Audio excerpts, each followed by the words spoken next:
I am unabashedly a Christmas Grinch. I mean, the music, the colors, just none of it has really been for me.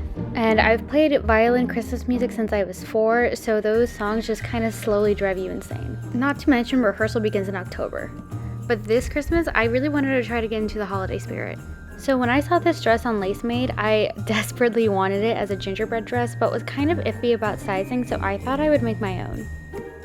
So I'm combining this pattern with a long sleeve pattern in order to get that really pretty flow to the bottom of the dress. And after selecting a dark cotton wool from Joanns, I start cutting out all my pieces.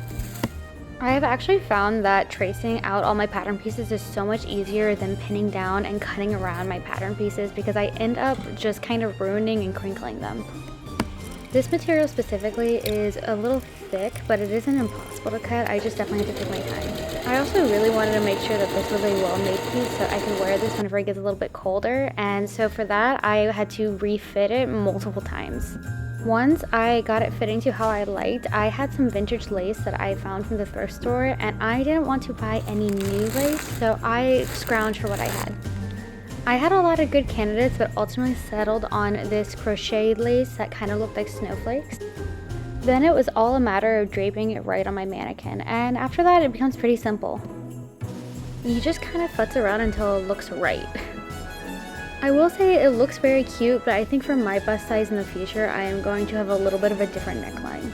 It kind of just gave me the reassurance that I probably shouldn't have ordered from Lacemade because I don't think they have curvier builds in mind. I did have to figure out how to run this red velvet ribbon through the lace itself, in which I just kind of cut little holes in between every snowflake. I then decided to also use the red velvet ribbon to cover up some of the messy seams as well as the ends and just make it look a little bit more cohesive. Then it was a matter of tacking everything down and making sure everything was really firmly sewed into place.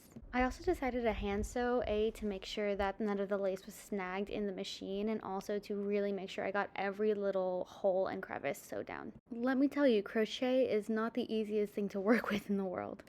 The hardest part was sewing the little curves of the little boob cups because they're just not flat. And lastly, I added these little lace cuffs that were also from that little vintage pile. And with that, the dress is complete. I did also decide to make the lace cuffs removable because whenever I'm eating, I get food everywhere on my sleeves.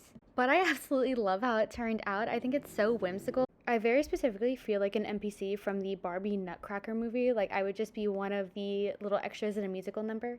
It's just so whimsical and a great way to avoid having to explain to my relatives why I'm not married yet. I mean, it speaks for itself. And this only makes me want to have more whimsical clothing for the holidays. I think it's the solution to get me into the Christmas spirit.